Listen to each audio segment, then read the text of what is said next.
Vasudevaya.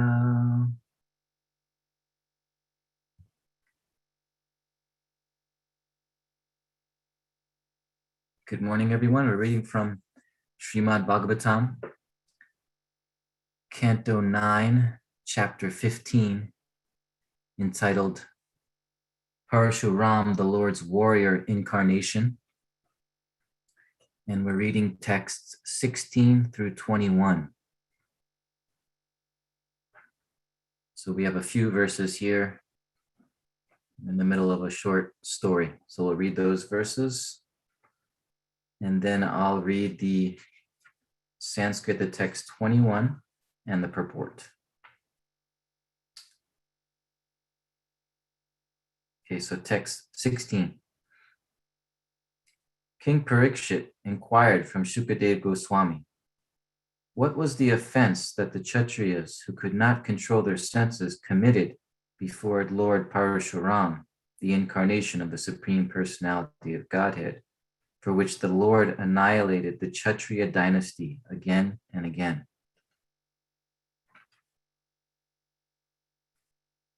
In text 17 through 19, Shukadev Goswami said, the best of the Kshatriyas, Kartavirya Arjuna, the king of the Hayas, received 1,000 arms by worshipping Dattatreya, the plenary expansion of the Supreme Personality of Godhead Narayan.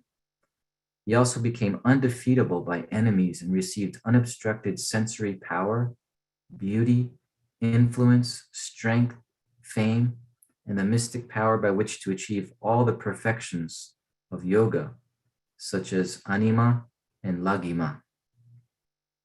Thus, having become fully opulent, he roamed all over the universe without opposition, just like the wind.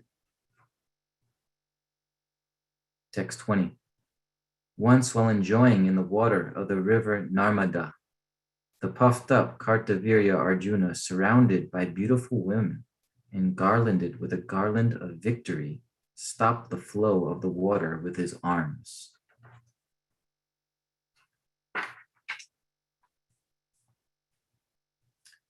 And text 21.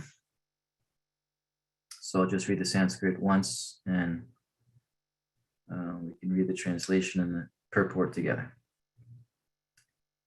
Viplavitam svashibiram pratishrota sarij jalai nam sutyatasya tatiryam viramani dashananam.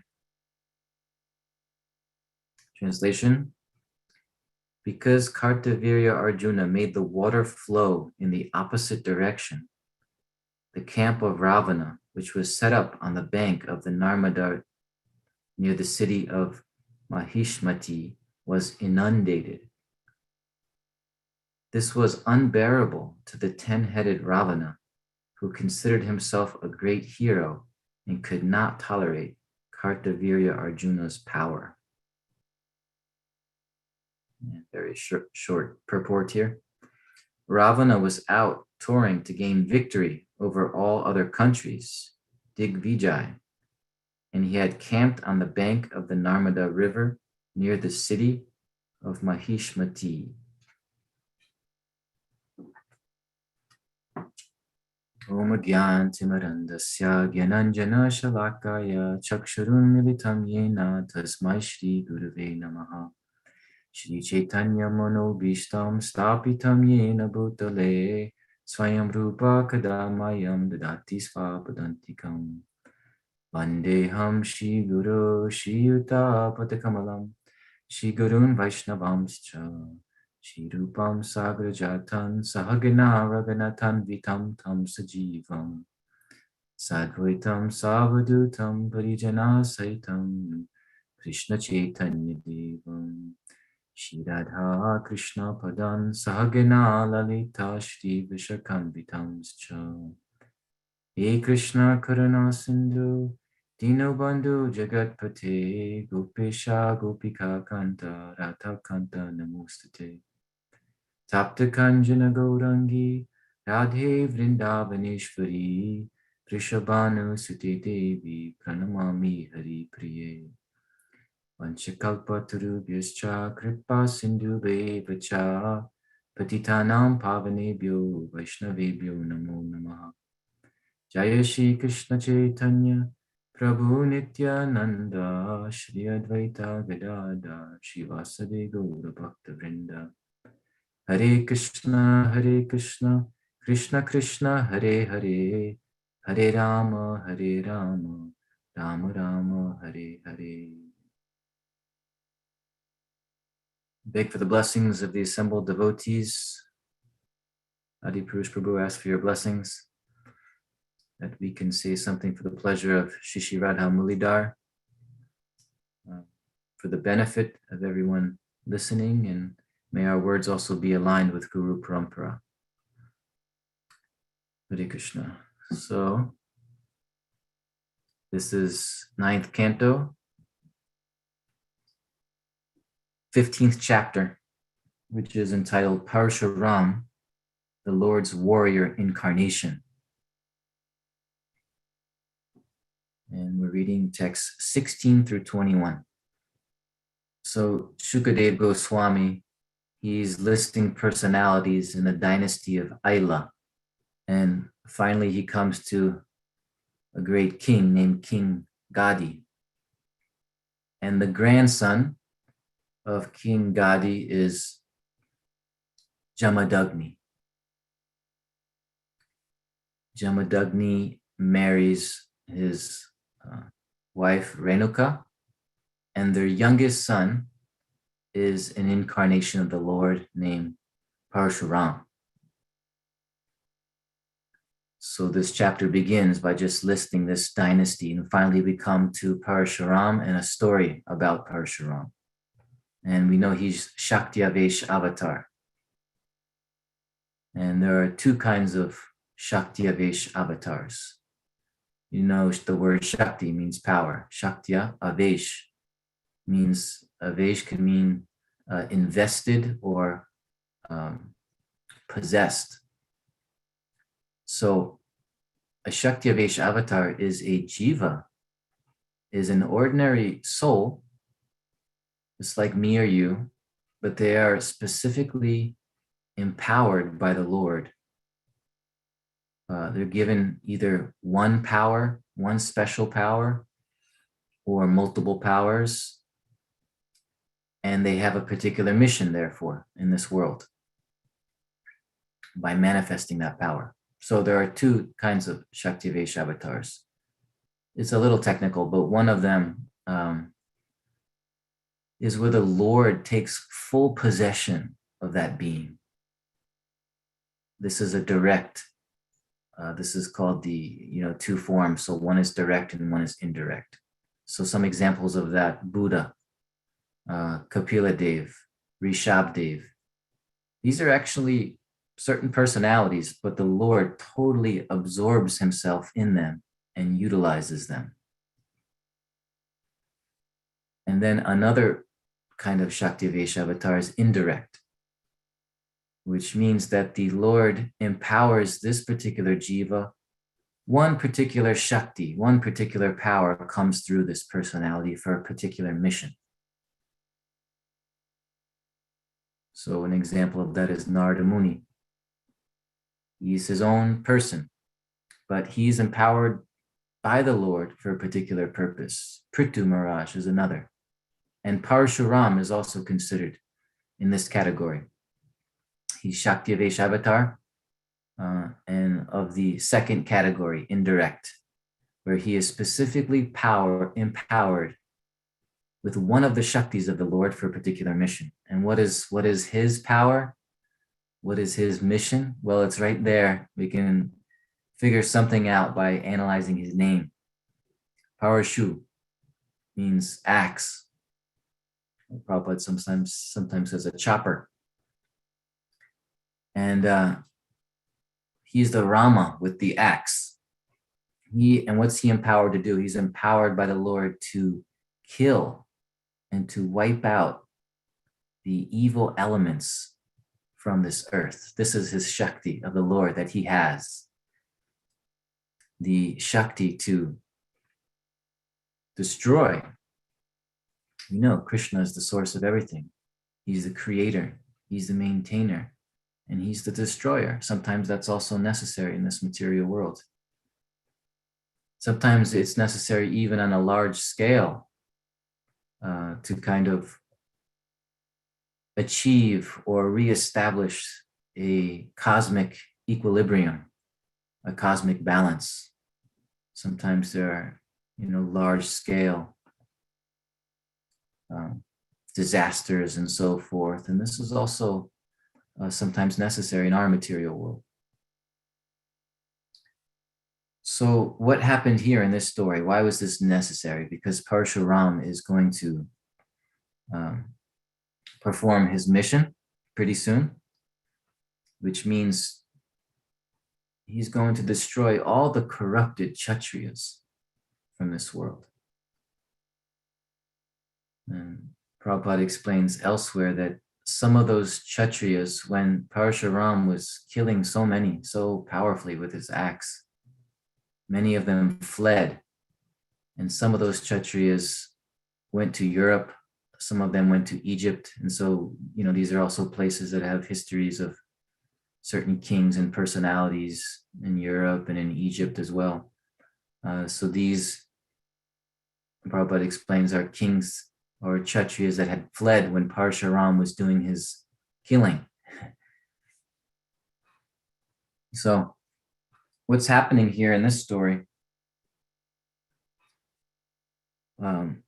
just like it's mentioned, there are 10 subject matters of the Bhagavatam, and there's a certain order and there's a certain logic to those 10 subjects. The first one is Sarga. Mahavishnu creates everything. And then Visarga, which means after Mahavishnu creates, all the elements come from him. Then Lord Brahma creates, the secondary creation takes place. So that's the first subject matter and the second. Now the third is very interesting because now that everything is created, everything's come from Vishnu. Brahma has also arranged things, so everything is there now. So the third subject matter is called Stanam, or Stitir Vaikuntha Vijay, which means now that everything is there, everything is established, one has to acknowledge the supremacy of God. One has to acknowledge the victory of the Lord of Vaikuntha, Stitir Vaikuntha Vijay, that God is the supreme, he is the supreme. That is meant to happen. So once we observe this whole material creation, the natural response is that God is supreme. And how is that communicated to people of this world where, well, God, it all comes from God, right? And then God, as it says, Narayan's breath is like the Vedas, the scriptures. And those scriptures are received by who? The Brahmanas. And the Brahmanas therefore guide the Kshatriyas. And then the Kshatriyas, they have power over everyone else. This is the order of God. It goes from God to, the Dharma is coming from God. So it's the breath of God comes out. The Brahmana receives it.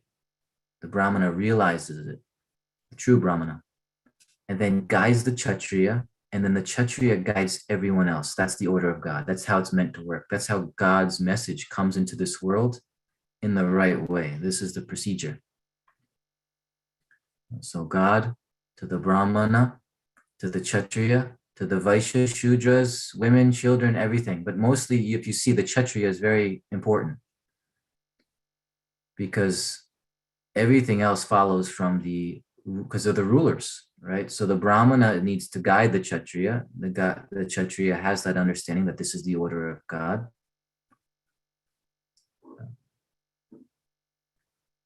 And therefore communicates that, uses that in the law, maintains order throughout the world based on that higher principle, that higher truth. So the Kshatriya is very important. So what does this mean when the Kshatriya disconnects from the Brahmana? When the Kshatriya neglects the truth coming down from God through the Brahmana, then great harm can be created in this world, because they will have influence over everyone else who exists, including animals, right?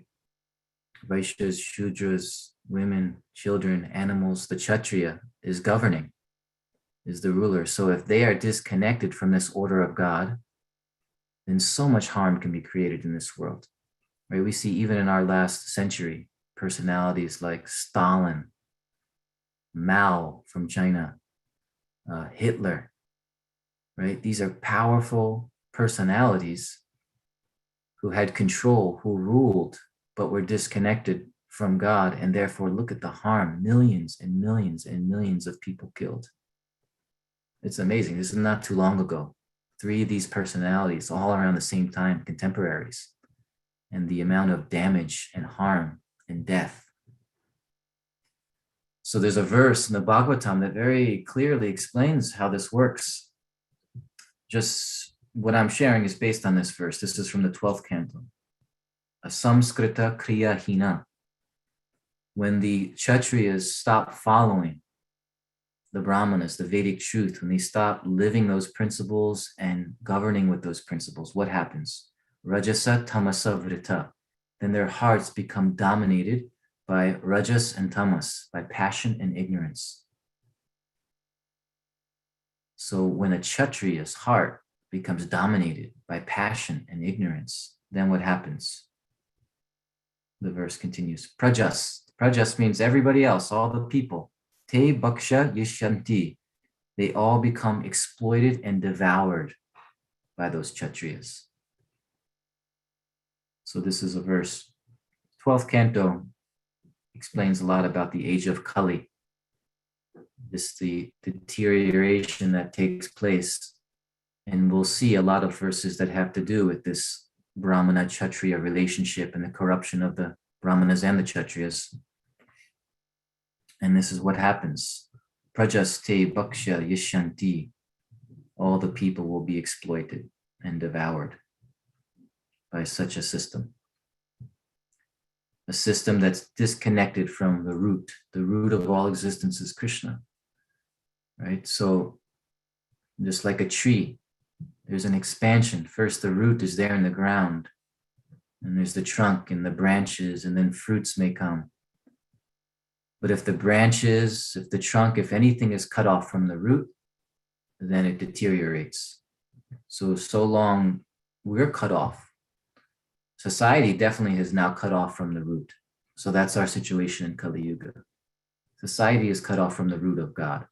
But at least in our own lives, we have to make sure that we are rooted in God. We have to make sure that we have the Sangha of people who have that same goal. And in this way, even though the age is just worsening, getting worse, that will happen inevitably. But at least a few of us can be protected, take shelter of the Lord, and also influence others to also do the same. This is our small mission. As the age, just like you can't stop when the winter comes, it's a particular season that will inevitably come, I guess, depending on what part of the world you're in. But the idea of the change of the seasons, winter's coming, it's inevitable. Kali Yuga is here, it will worsen, things will get worse, that's inevitable. But in the winter, you can do things to protect yourself. A few people can protect themselves from the cold. Even though the world, it's the area, the environment itself is becoming cold and must. So because Parshuram, he could understand what was going to happen with these corrupted Kshatriyas and all the damage and the harm that was going to come, he decided to stop it. Parshuram, interestingly, he's a Brahmana, but Prabhupada explains he is Kshatriya spirited, very powerful Brahmana he's kind of like a Kshatriya, and we'll see that his fighting. He's invested with the power of the Lord, this opulence of destroying. So he is specifically empowered for that purpose. But he comes from Brahmana family. His father, Jamadagni, was a great Brahmana, performing penances and studying the Vedas, very austere. Yes. So this was Parshuram's mission, total removal of the corrupted Kshatriyas. And how inconceivably powerful and awesome was Parshuram. You know, he had his axe, and it's described that the speed of the mind, he was destroying everybody in sight when it can't. Well, I'm jumping ahead, of course. When the story comes to this, we'll see. But we're hearing now in these verses the story that kind of leads to this massacre. Okay, so in these verses, Parikshit, he starts by asking a question to Shukadeva Goswami. What was the offense by these Kshatriyas?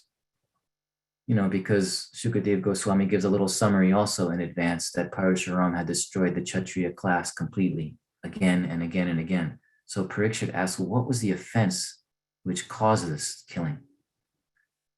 How did this happen? And we're hearing the story of Kartavirya Arjuna.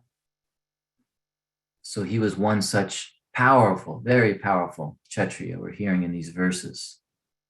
He was so wealthy and beautiful and strong. He was given a benediction. He had actually 1,000 arms. And it's described that he had all kinds of mystic powers, and he was roaming. He was just roaming around with no opposition. Nobody could defeat him. And he came to a river, the Narmada River. And he was surrounded by beautiful women. And for no reason, just because he was powerful, he decided, you know, there was a flowing river. With his arms, he stopped the flow of that river.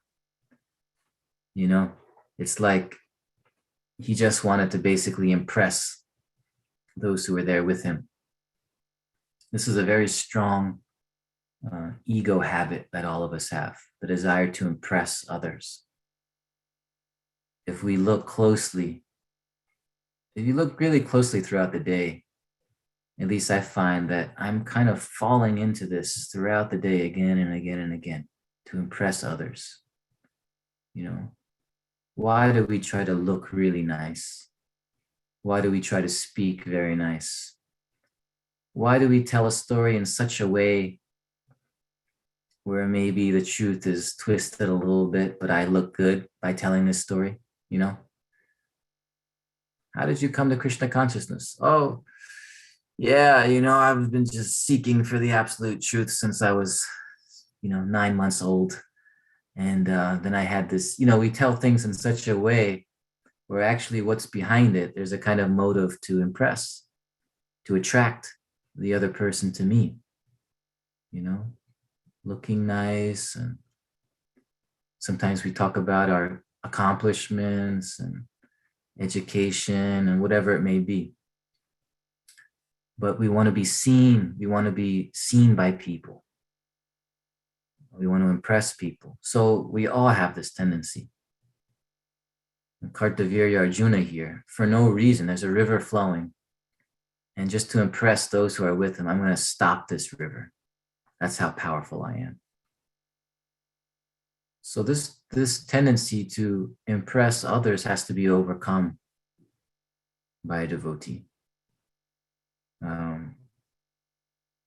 Imagine living where everything you're doing is not to impress others or to attract others to you, but imagine if all of your activities, what's driving all those activities, we're thinking this is for the pleasure, may this be for the pleasure of Krishna.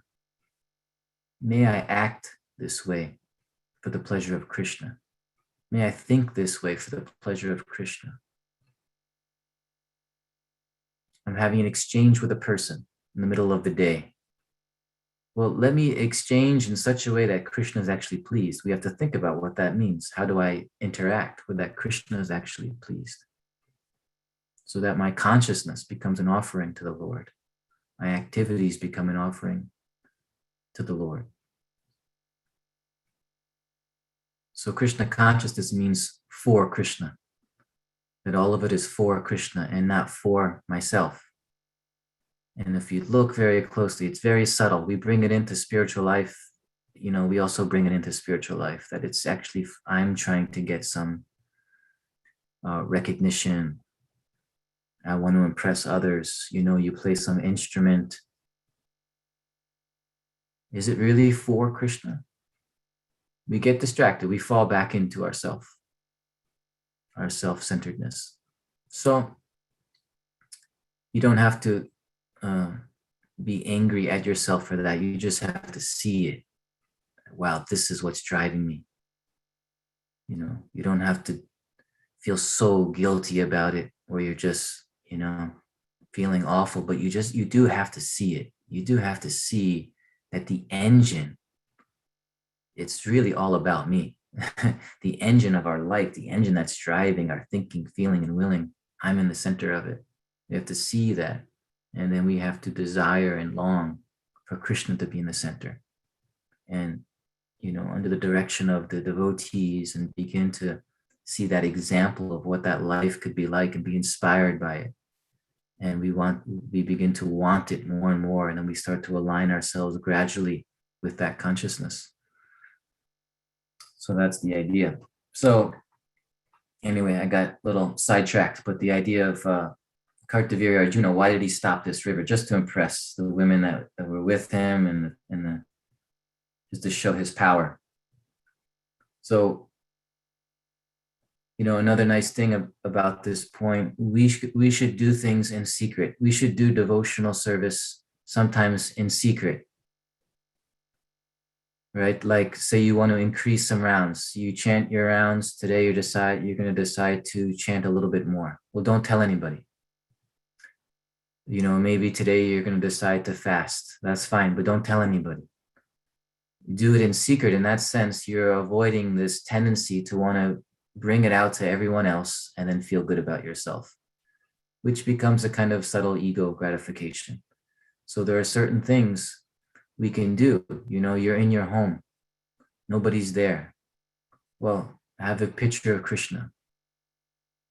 Have a picture of Krishna. Bow down to that picture. Offer a prayer. Go outside with nobody knowing. Get a flower. Come back, offer that flower to Krishna. Nobody may see it. That's very good that nobody sees it. In this way, it's becoming very personal and very real. On our own, we're developing a relationship with Krishna. We have to practice that, because we'll see that we'll always want others to kind of see and notice. And in this way, even in our devotional service, we're getting a kind of gratification that I'm a great devotee. I'm a good devotee. But a devotee thinks, I'm nothing, but I long to be a servant of Krishna. And therefore they see the importance of their internal cultivation of devotional service. Whether people know it or not, see it or not, we have to develop it in that way. So Kartavirya Arjuna, he stops this river, and amazingly, who is disturbed by this? We have Ravana now enters the scene. So this is why Shukadeva Goswami is telling this story. He wants to show just how powerful Kartavirya Arjuna was, because he's confronted by Ravana. Now, how powerful is Ravana? We know. Ravana stole Sita from Lord Ram. So he was such a great, powerful demon. And interestingly here, he was pretty easily defeated by Kartavirya Arjuna, Ravana was. Right? Is that amazing, or what? Ravana we're talking about here. He was disturbed that the river was stopped, and he confronted and insulted Kartavirya Arjuna, and there was a great fight. And it's described that Ravana was defeated by Kartavirya Arjuna and imprisoned. So Kartavirya Arjuna, you can't imagine his power. And this is the problem. This is all leading up to why Parashuram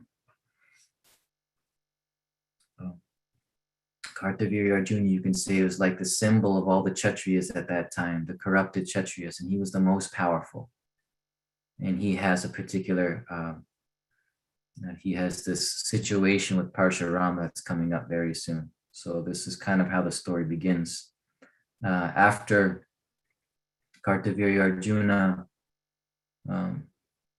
imprisoned Ravana and then let him go, then he continued on with his roaming around. He was just walking around. And he was with his army. And he said, now let us go to, they came upon the residence of Jamadagni, who is the father of Parshuram. And so Kartavirya Arjuna, he shows up with his whole army. And, a good host, right? When you come to somebody's home, then you offer them a seat, you offer them some water, and you can offer them a meal. So Kartavirya Arjuna shows up with his whole army to the residence of Jamadagni. So Jamadagni just very nicely greeted them, and they all sat down, and then he fed all of them. Amazing prasad. And how is that possible, right? I mean, it's like he's just there with his wife. He has a few sons. He has a little ashram. He's a brahmana. He has very little, just living simply in the forest. And then this king comes, this powerful Kshatriya with his whole army, and everybody gets fed sumptuously. So Kartavirya Arjuna, instead of just feeling grateful, wow, this is amazing, I'm grateful. And then, he felt grateful and he could have just been on his way. But because of the intoxication of power, his lens, the way he was seeing things was in terms of power. And he was thinking, how does this little sage, Jamadagni, how is he this powerful that he's able to feed me and my whole army so quickly? How's he doing this? You see his lens of seeing, instead of just thinking, wow, thank you. I'm so grateful that you've, provided us with this nice meal. Now we'll be on our way. No, he's thinking, how's this possible? How could this Brahmana must have some unbelievable power to be able to suddenly, on the spot, feed thousands of people with no problem. So he was thinking there's something's going on, and I have to find out how this personality is so powerful. Maybe I even couldn't do something like this. So they found out, Kartavirya Arjuna and his army came to understand that Jamadagni had a very special cow, Kamadhenu cow, a cow that could actually fulfill all desires. And so Jamadagni approached this cow when all these guests came, and the cow provided all of these preparations, and everybody was fed. So Kartavirya Arjuna, when he came to understand that this Brahmana has a very special cow, and if I had that cow, I would be even more powerful. I could do even more. And so amazingly, again, instead of being grateful to this Brahmana who just greeted him and welcomed him, and they stole the cow. They stole the cow and left. And now Jamadagni's son is Parshuram. And Parshuram came to find out later when he came home to his father's residence. His father had explained our cow was stolen by that Kshatriya who came, Kartavirya Arjuna. So Parshuram, his mission is about to begin. You cannot steal from Parshuram. You cannot try to cheat Parshuram. You cannot try to cheat God in this way. And there will be some reaction that comes. And, is it God who's just deciding, well, I'm angry, I'm going to get revenge, you did this, I'm going to get you back? It's not quite like that. We have to see this in a different way. God is not punishing people in this world, but evil destroys itself. The laws of nature work in such a way that if you do harm, then it comes back to you. It's like a boomerang. Karma is like a boomerang. Actually, you send it out and then a reaction comes. So in a sense, evil destroys itself. And that reaction can come from the laws of nature. But here in this story, what's amazing is, Krishna can accomplish all these things by just the laws of nature. Karma already will take care of this. If you do great harm, if you steal, if you hurt, then it also comes back to confront you, to wake you up so that you can make a change. That's the idea. What's amazing in this story is instead of the laws of nature just acting as they always act, the Lord himself comes to be the personification of that reaction. So he himself comes personally with his axe and will destroy Kartavirya Arjuna with his own axe personally. And there's a great benediction in that. The laws of nature just take place and we suffer and enjoy according to our karma. But if the Lord becomes the instrument of our suffering, as he comes here, he comes with an axe and actually kills, then this is actually auspicious. There's a great liberation that takes place because of being killed by God himself. We know the battle of Kurukshetra, the Bhagavad Gita, that everybody who died on that battlefield because Krishna was present. And there may have been evil in their hearts, but because they died with Krishna present, those souls were all freed and liberated. So in the same way, this looks like so harsh, right? Parshuram comes and just goes crazy, just kills again and again and again and again. And it's described there's going to be rivers of blood. But they're being killed by the incarnation of the Lord. They had to be killed anyway because of their own activities and their own corruption. Death is there for all of us in this way or that way. So something that has to be accepted. But to have the Lord come before you, there is great benefit in that. And therefore, even though Parshuram, another name for Parshuram is Rambhadra. This is another name for Parshuram. Bhadra means auspicious or gracious. So with his axe, he's doing all, it seems so violent. And it is violent on the material level, which is sometimes necessary on the material level. At the same time, there's an auspiciousness behind all this. Rambhadra. Bhadra means auspicious, gracious, the auspicious Rama. So let's see here. We have a few minutes left. So stay tuned to this story because this is just the beginning of it. Again, Parikshit, he asks, why did Parshuram kill so many Kshatriyas? What caused this? And this is the beginning of the answer to that. And it starts with the story of Kartavirya Arjuna, this whole encounter with Ravana, and then this whole episode where he comes to the home of Jamadagni, steals his cow, and that happened to be the son of Jamadagni, happens to be Lord Parshuram, whose mission is to actually, this is all unfolding according to the plan of Parshuram, actually. He had a particular mission to perform, and this is the background story. So we'll stop there. Anyone have any thoughts, comments, questions? We have a hand raised. Yes. Athena. Hare Krishna, Ghanashyam Prabhu, Dandavat Pranams. Thank you so much for the wonderful class. I'm jumping in back into the Bhakti Center Srimad Bhagavatam after a little bit, so perhaps I'm not completely caught up. But I had a few questions.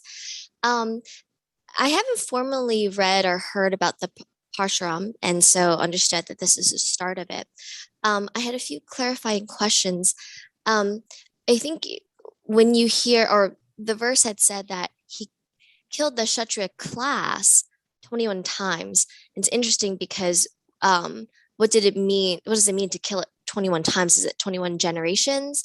And if I think at the beginning of class, you had mentioned that it was for him to annihilate the demoniac, those who had the bad Kshatriya class, and those who had run away. Perhaps those are like the bad monarchs. But even then, if he had destroyed either all the Kshatriya class or the bad, like the bad Kshatriyas, then how did even then it's the assumption because he comes before Ram or around Ram's time.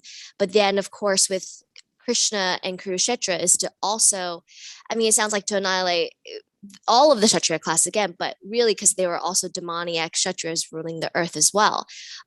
So can you explain how, I guess, that really starts if he annihilated kind of all the Kshatriya class, there should be no more Kshatriyas or bad Kshatriyas. But again, you kind of see that happens again when Krishna comes around. He has to do that again. Yeah. That's my first question. Then I had another philosophical question. Sorry. Yeah, the Parshuram is a special personality because there are certain personalities that exist for the whole duration of the material universe. So Parshuram is always living. So when it's said that he killed the Kshatriya class 21 times, it means he killed them, they died, more Kshatriyas came, then he killed them, they died, then more Kshatriyas came. So generations, like you mentioned. And so the Kshatriya spirit is a natural spirit. So even if all the Kshatriya class is destroyed, in the future, there will be people who still have that tendency or that nature to rule. And so again, this could happen again. Apparently, he was seeing a great corruption that was there at the time. And then therefore there was a need, it was so deep rooted that he again and again and again was responding to it by removing them. And so that was yes, it's with generations. And then again, Krishna, as you mentioned, the Battle of Kurukshetra, again, you're going to always have, some Kshatriyas, that spirit will always kind of be alive, like we see it today, even in the world, even though we don't come across a real Kshatriya of old, let's say, or of ancient times. But you still see the tendency, somebody becomes a police officer, somebody becomes a firefighter, somehow they have this thing in them that wants to protect others and take risks. That's a good Kshatriya, right? But then you're always going to have corrupt, Kshatriyas as well. And so you see the tendency will always be there because it's the kind of, it's a nature. It's a mixture of the modes of nature. So Brahmana, Kshatriya, Vaishya, Shudra, even though formerly they were very strong classes that existed, and being born in those families, you just carried it on almost naturally. It was so much in your blood. So in present age of Kali Yuga, everything has become very mixed, and all of the strength of all of these classes have kind of deteriorated, but you still find their natures manifesting from time to time. And things have gotten very mixed. People have gone outside of their classes and so forth. And so it's a very different situation today. But then you still have people that want to rule, and there'll still be corruption and so forth. So I think that's all I can remember that you asked. Thank you so much for that wonderful explanation. Thank you. You're welcome. My next question is, and this is just a personal thought, and I like to pose this, especially since you're a chaplain, and again, having exposure to other faiths. The reason why I contemplate this so heavily is because even personal experience, and be in contact with those. I won't go into it, but if you were to assume that this person is extremely pure, pious, can see, even if you want to go as far as say Tattvadarshi, can see the truth, and I personally believe it, and they believe that. And I'm sorry, I'm taking a step back. It's easy. It's hard for us to truly understand another faith when we don't actually practice it. It's kind of like looking at the honey jar and examining it, but not actually tasting the honey and actually really experiencing it. And that can even go as far as fully the philosophy. Just like I'm sure that many people look at our philosophy, or even a lot of Hindus that don't completely understand it. And even then, thus just judge it from like an external perspective, not understanding the benefit and the nectar that one practicing it experiences. So that being said, I don't fully understand, say, the philosophy of even call it the Trinity, like Father, Son, and Holy Spirit, but somehow it's one. And if you were to ask some of the Christians, they do believe that Jesus was the Son of God, but somehow, I'm not sure, that perhaps at time of resurrection, it becomes like part of God, something like that. It's unclear to me, but I was thinking at the very beginning of class, you had mentioned, for example, this concept of Shakti Avesh, and the Shakti of the Lord being imbued completely. And there's two types, directly and indirectly. So the direct, you mentioned Buddha, Kapila Dev, and what else are you? Rishabhadev. And I had thought with Rishabhadev, again, well, with all of them, it's a specific jiva, and then having this Shakti of the Lord completely imbued. So it's as good as the Lord himself. And you would say all three would be considered the Lord himself. And so while it's not listed, we do know that the number of incarnations of the Lord are like the number of waves in the sea. I mean, it's unlimited.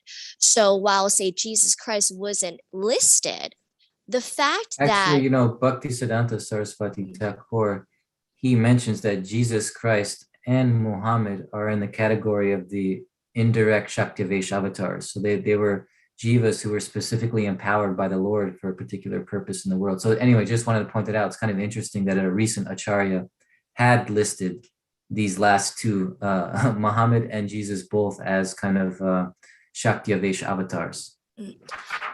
Thank you. We do hear that. And even if you, Satyaraj Prabhu's book, like The Holy Grail of India, also puts Jesus and Prophet Muhammad as like incarnations of Vishnu. He doesn't delineate as like direct, indirect, or Shakti Avesh, but he kind of puts them in that kind of the picture.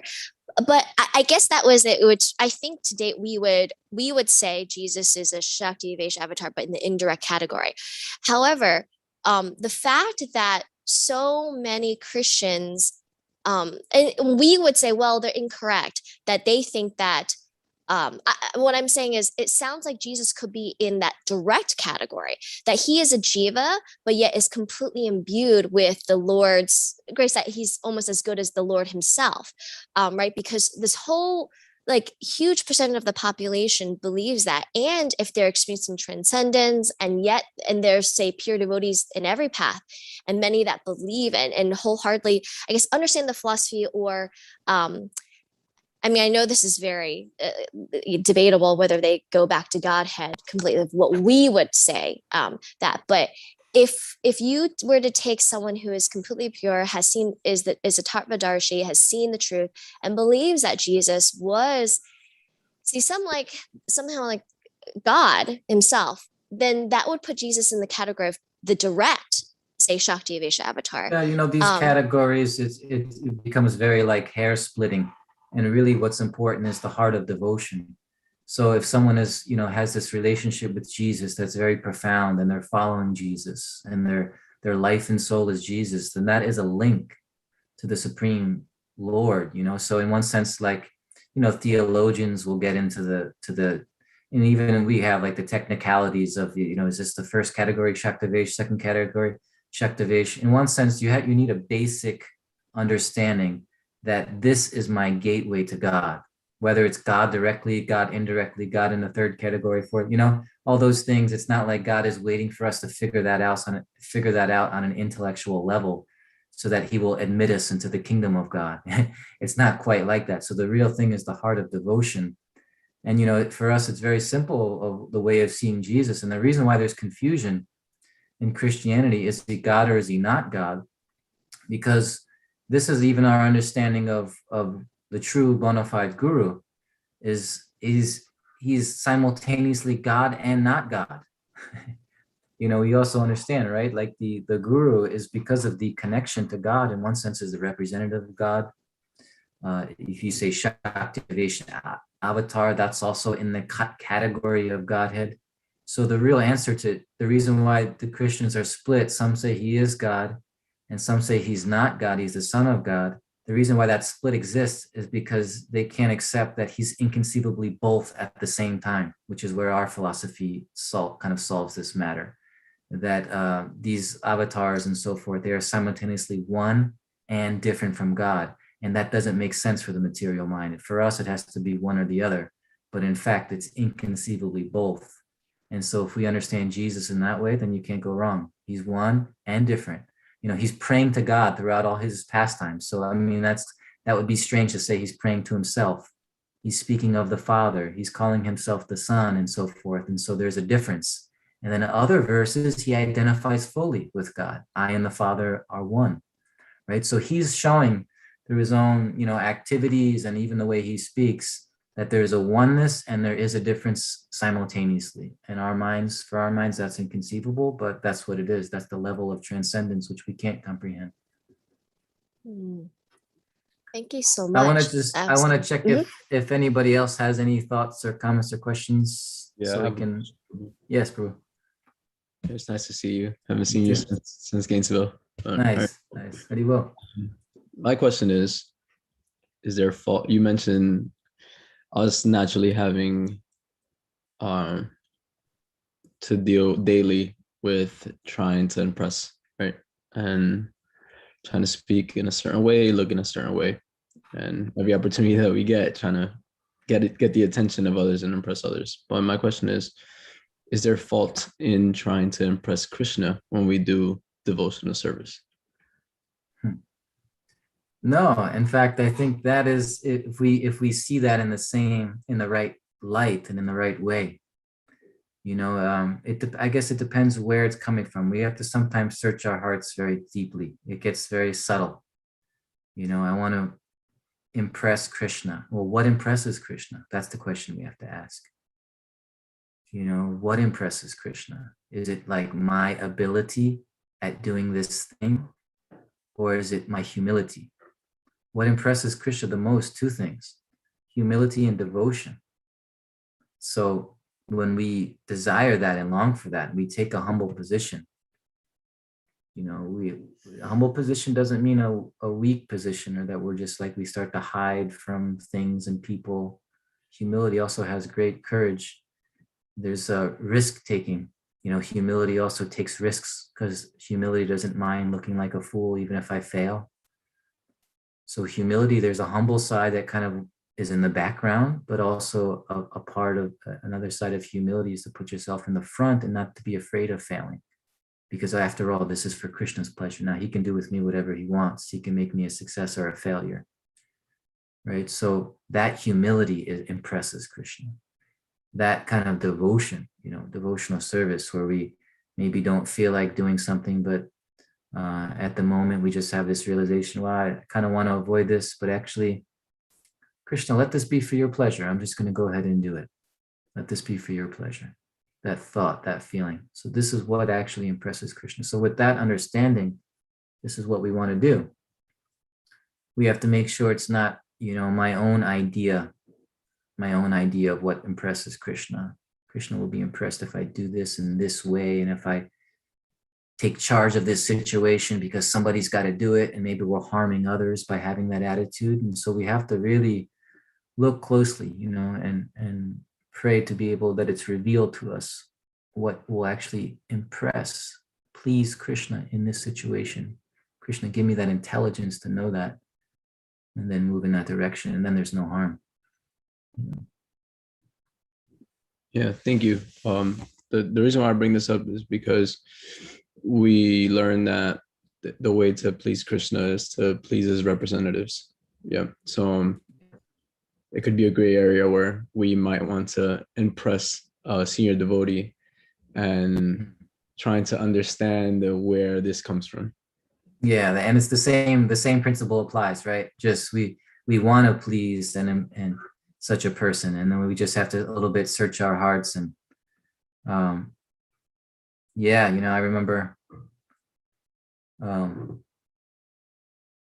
remember one time with my spiritual master that he was doing an initiation somewhere, and he asked for me to help him out a little bit with that whole ceremony. The ceremony of giving initiation, and then names are given to the new names are given.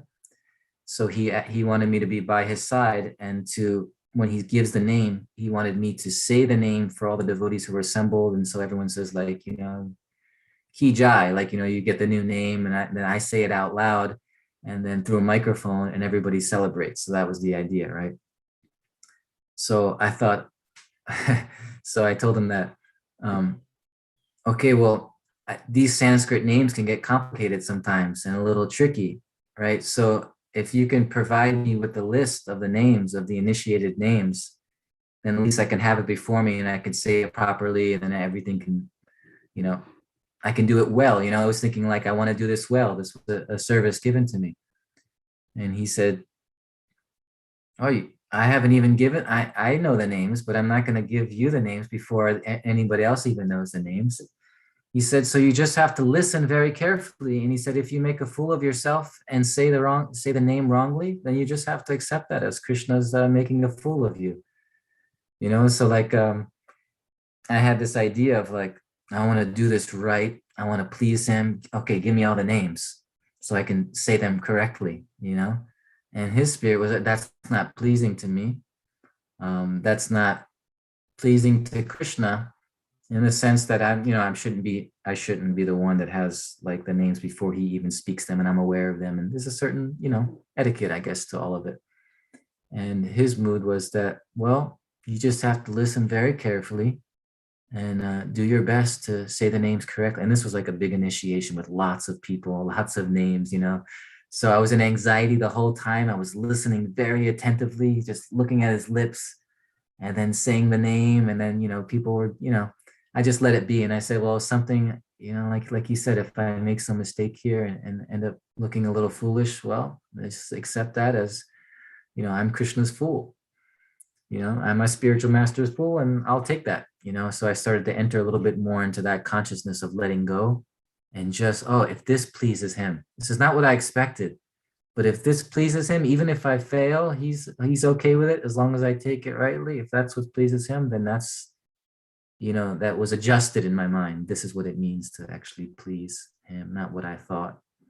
Anyway, it's just a little story that came to mind, but I think the same thing applies with these devotees and the spiritual masters, that we still search and make sure that we know what it means to actually impress them, what really pleases them, to find that out.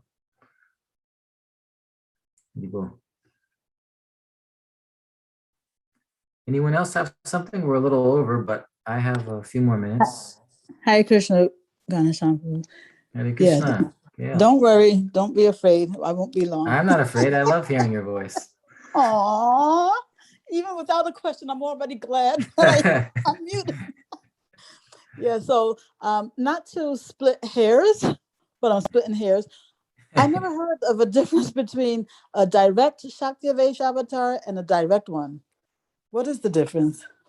Yeah, so the direct one is called Bhagavatam, which means like a total absorption of Bhagavan in that person. So they're both categories of Shakti-Avesh avatars are Jiva Tattva. Mm-hmm. That's an interesting thing.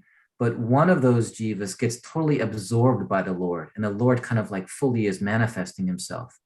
Another jiva just gets empowered by the Lord with a certain Shakti. For a specific task, right? Yes. So like Narada Muni, he's considered actually, what's this Shakti? He's the Bhakti Shakti. He's been empowered by the Lord to promote Bhakti in this world, and to, he's doing his kirtan always. He's always giving the message of Bhakti. Prithu Maharaj is another Shakti-Avesh avatar who is empowered with one particular power of the Lord, which was the maintenance of to maintain. And so when then you come to like Buddha and Kapila Dev, who are in the first category, they may also, manifest a certain opulence and have a certain mission as well. but in a truer sense that this is God, like more, let's say, more fully present within that being, where there's a kind of like absorption into that being. You So just mentioned that's all I know about it. You just mentioned the one who maintains. I missed the name. Prithu, Maharaj Prithu. Uh-huh. So he was invested with the power to maintain perfectly. So maintain others. Would he be an example of one who is fully absorbed or not? Or for Not. just for a specific, not. Okay. Yeah, he's the secondary. I think, this comes from, if you want to know more about the technicalities, the CC, right? There's a book called, there's a book by Rupa Goswami called Lagu Bhagavatamrita. Oh, okay. I believe that's the name. Yes. And there he classifies all the different Shaktavesh avatars and breaks them into these two categories. And there's even more specifics that are given, but that's a reference if you want to see. Okay, more. Very interesting. Thank you so much. And also, when we say that evil kind of does its own self in, right? Because there's the law of karma at work. So from that perspective, yes, we kind of punish ourselves, by our behavior. But at the same time, since karma is Krishna's law, ultimately, would we not say that he is the one punishing us through his law of karma? Well, the law of karma is a great mercy of the Lord. So he's not punishing us through the law of karma. He provides a law which said, even if you do wrong and harm yourself, somehow you will still make your way back to the Lord because of the heavy reaction that comes, what's meant to happen. I mean, we can be very persistent in our suffering, but what's meant to happen is you say, why is this happening? Why am I suffering? What is the solution? Okay, I had enough, where you harm yourself and others so much where finally you can fall to your knees and then seek a solution, seek an answer.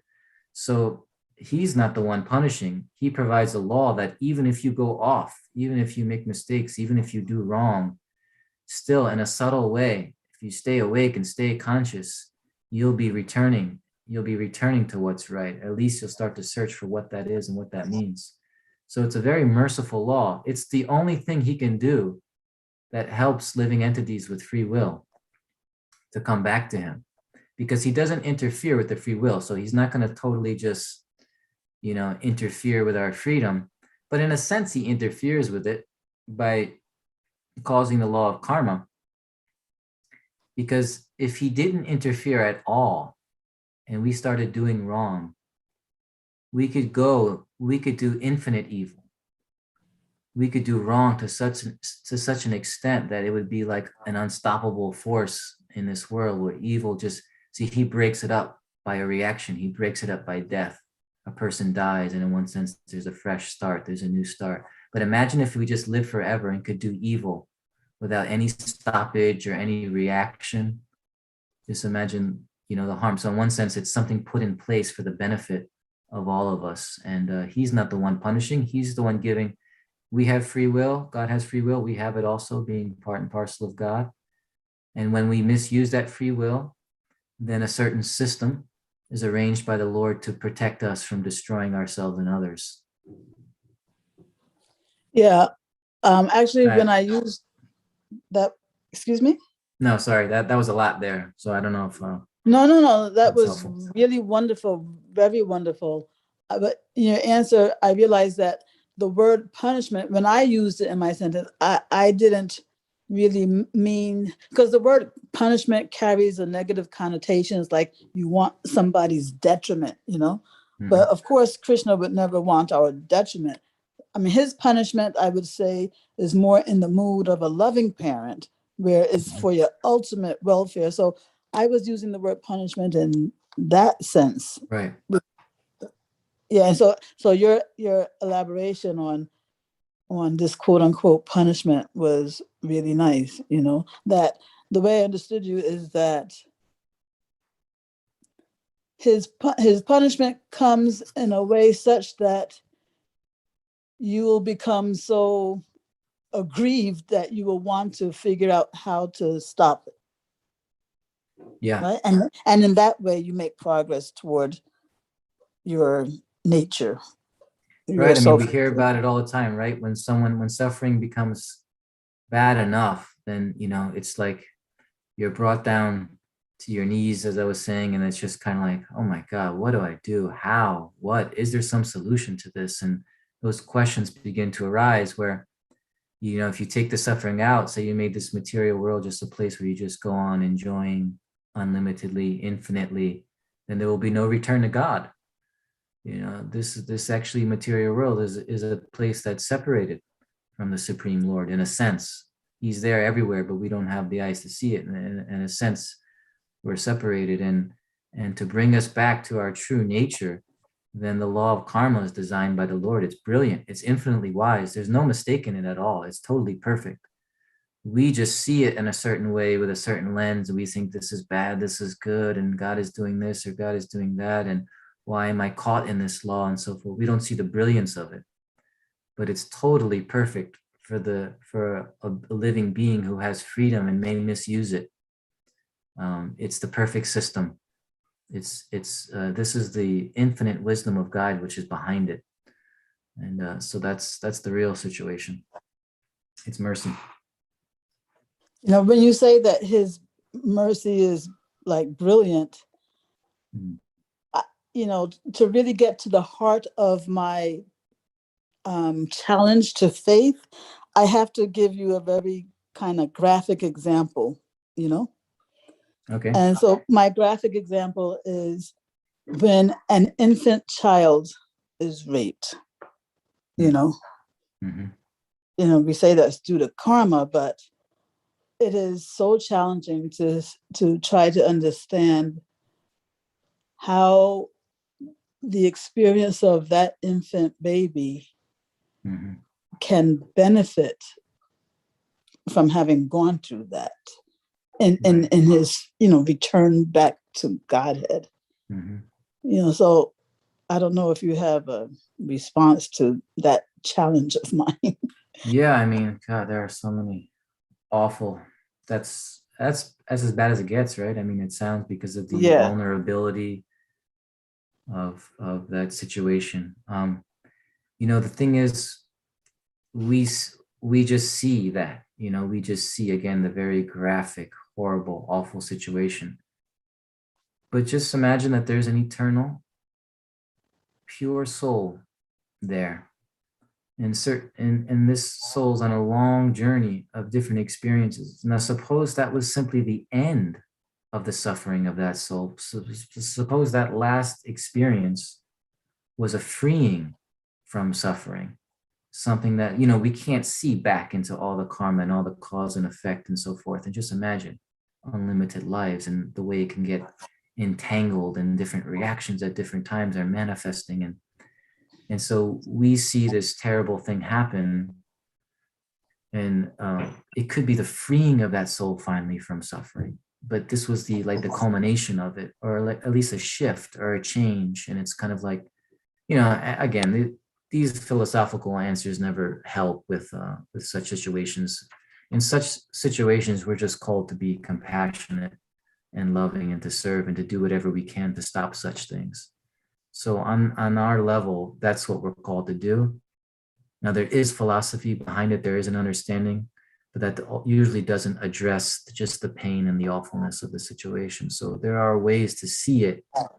But at the same time, really in our life, our practical daily life, we want to be instruments of compassion to everybody who suffers. And that's our duty to do so. So I'll just leave it at that. But yeah, I guess, the only thing I can come up with too, besides what you said, is, we just have to trust that God knows what he's doing with his property, Yeah, it says in the Bible I was reading recently that God never forsakes the work of his hands, which means a very similar thing to what you said, that whatever he's done and created, it's never forsaken. It's actually, there's a plan behind it, and it's actually for the good. This is the way they explain the same principle, that like whatever is happening, whatever, it's actually all okay. It's all good. We have our doubts because we see so little. We have such limited vision. We're like little ants trying to figure out the creation. Think of a little ant just crawling on the grass right now, and how many billions and billions of them are right now, and what can they conceive of the material world and the creation. We're like that ant. Yes. So we see very little. Some people see more than us. Some people see less than us. But Krishna sees everything all at once. And then he designs things out of the absolute goodness of it, which is his nature. His nature is absolute goodness. And then he creates and he manifests things. And so that's a faith we carry in the heart, even though we don't always see it. But the more we're open to seeing it, then the more of it we will see. If we're closed off and say, no, I can't believe it. Look, this is so bad. You can never explain anything to prove why this might be good. If we have that attitude, then we'll never see that goodness is behind everything. But if we open ourselves to see that, wow, God is infinitely good and everything he does is such, then we'll start to see more, at least, than what we see now. Always I think I should beautiful. stop. Yeah, thank you all. Always Thank you, beautiful everyone. to hear from you. Thank too, you Gail. so much. Nice to speak to you, and thank you all so much for this opportunity. I have to run to work. So Srimad Bhagavatam ki, Srila Prabhupada ki jai. Jai. Thanks, everyone. Ghanashyam Prabhu, thank you so much. Have a Jai, wonderful Prabhu. day. You too. Yeah, we'll look forward to hearing more from you next week coming up. Hare Krishna. Hare Krishna, Prabhu. Hare Krishna. Thank you for the opportunity.